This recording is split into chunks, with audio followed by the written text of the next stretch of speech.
Let me start by introducing DESA to you. DESA was established in 1972 as a manufacturer and exporter of leather goods.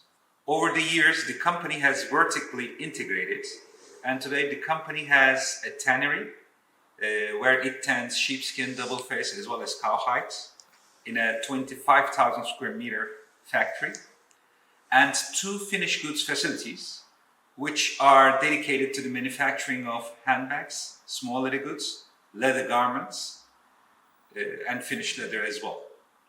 These facilities produce for very well-known international brands, mostly Italian, but also for our own retail chain.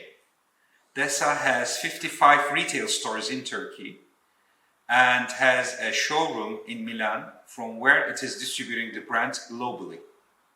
We have about 120 clients around the world, and about 80% of them are based in Italy. In addition to all of those, DESA is also a joint venture partner of Samsonite, the travelwear company, for Turkey and 5 surrounding countries for retail and distribution for the last 40 years. The company has an additional 60 shops that are dedicated to the retailing of the Samsonite and Tumi and all other group brands. DESA has today about 2,000 employees, and it is a public company in Turkey since 2004. One of the very interesting links of DESA with Italy is that DESA exports 70% of all the leather goods exports of the country to Italy only by itself. Well, we are right now in the process of establishing a factory that is dedicated to the manufacturing of handbags and small leather goods. This factory is located in the vicinity of Arezzo, in a small town, a very beautiful, idyllic town of Poppi.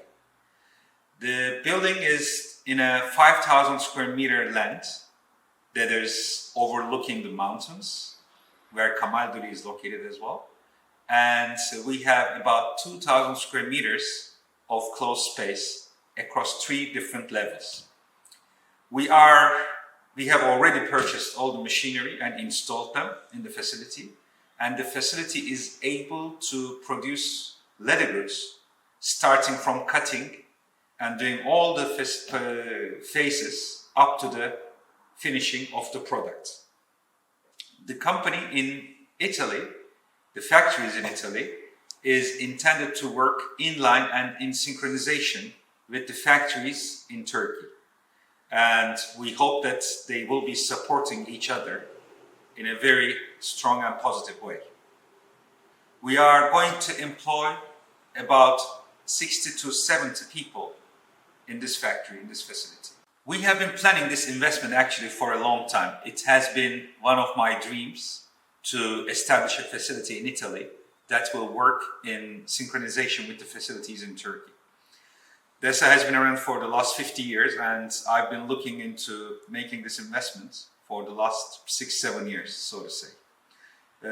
Why we decided to do it now? Because first of all, there has been a lot of demand from our clients.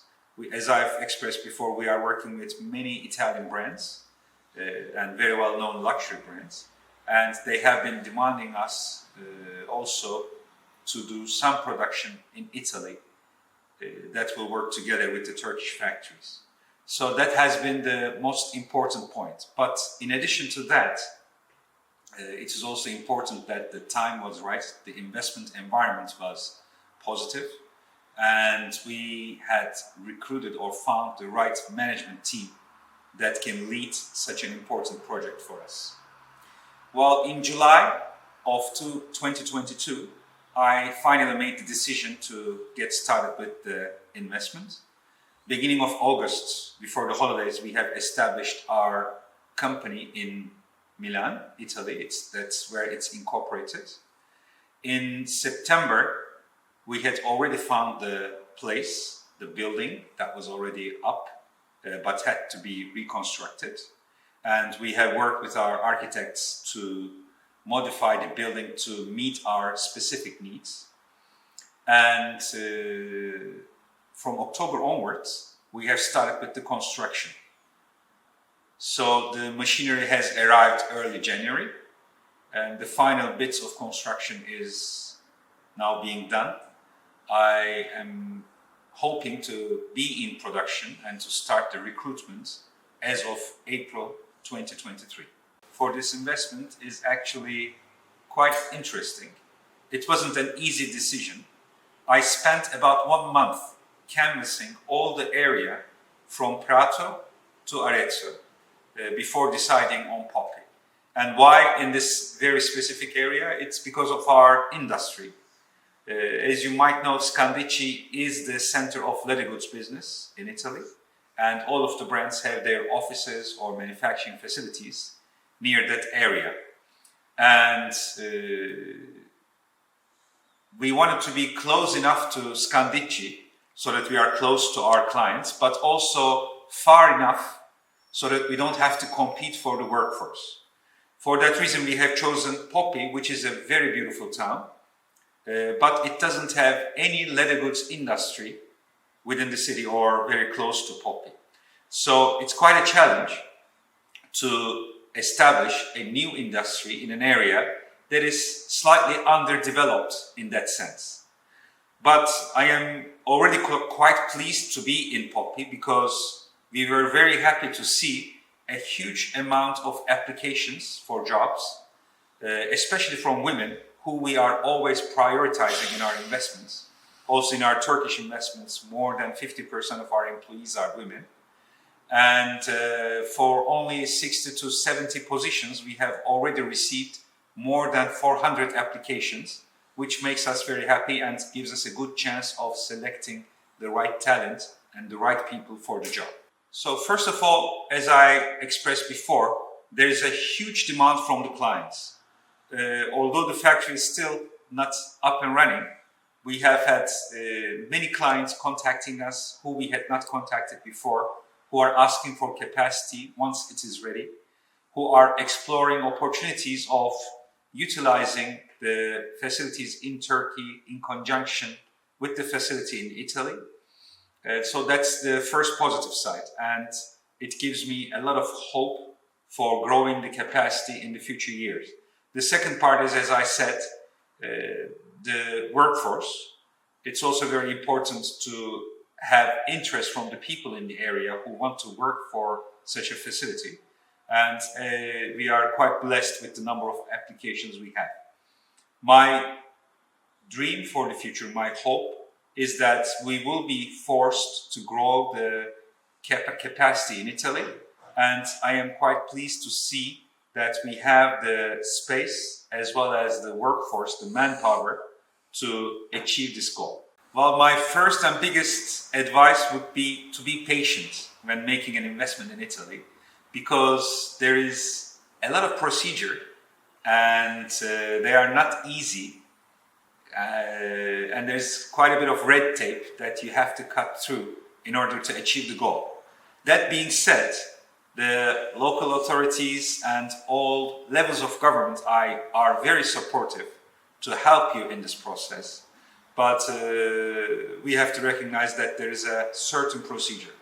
We were quite lucky to be supported by the ITA team and the Istanbul branch office, as well as the Invitalia team back in Rome, as well as the investment agency of Tuscany region, who and also the mayor of Poppy. They have all been very influential and instrumental in supporting us and to getting the project off the ground as soon as possible. But then again, we have to recognize that there are quite a few procedures that have to be completed before the facility can go live. In our industry, we were benchmarking two countries. One of them was, of course, Italy, and the other one was France. When we look at the legislation, the availability of the workforce, Italy clearly had the upper hand. In addition to that, having Scandicci and the Firenze area is, of course, a huge advantage for Italy, because it's a great hub. Scandicci especially is a great hub where all the brands are located. And these are not only Italian luxury brands, but also American, French, and many other countries. So the proximity to these clients has been one of the main reasons why we are making this investment. That's why Italy had the upper hand. In addition to that, having the availability of the workforce and knowing the people personally, what kind of people they are, and having a personal affinity also to Italy and to its people have been the drivers of the decision. While outside Turkey, as a manufacturing facility, Italy is the first experience, so I will be only able to compare the experience with the Turkish investments. The biggest difference is the speed at which things are moving, and this is not only at the bureaucracy or government levels, but also on the private industry, private sector side. For example, we had to wait for 2 months until we could increase the amount of power, electricity, that comes to the factory. So it takes time.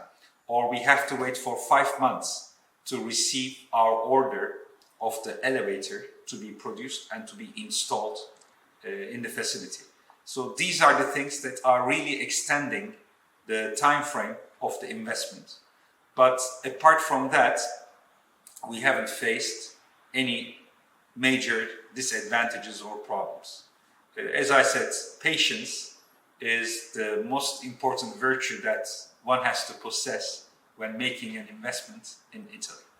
On the plus side, I'm quite happy to state that there has been a huge demand from the clients, potential clients, as well as from the potential workforce in the area. So these are the most important things going forward for the health of the investment.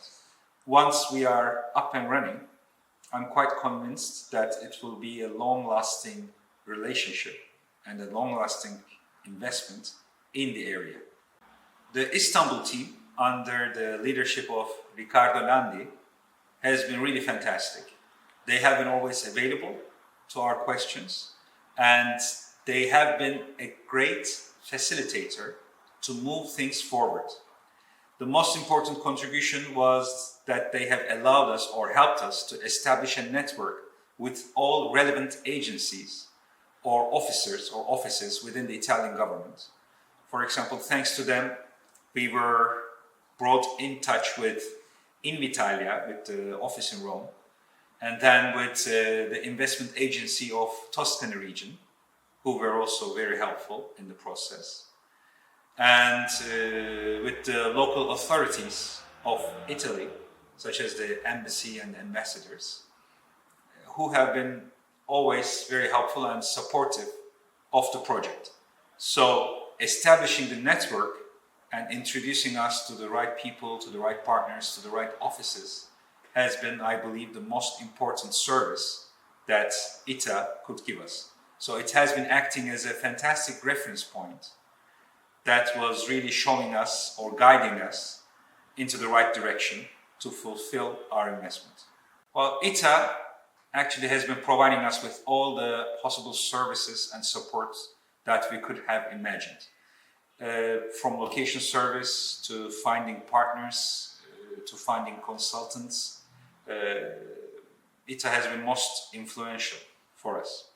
But the most important support was the guidance that ITA was always ready to provide.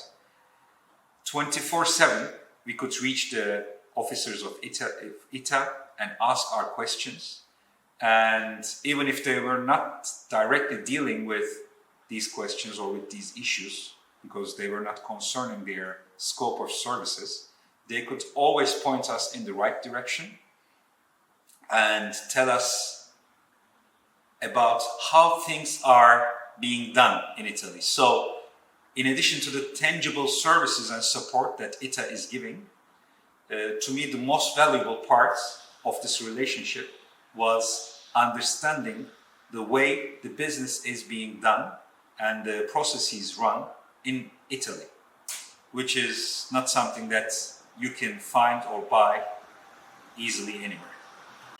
Well, the service and the support of ITA and its partners has been truly fantastic. I believe what ITA can do is to keep this great team and this great culture and continue providing support, not with the mentality of a government agency, but with the mentality of a private consultant, which ITA has been great at doing up to this point.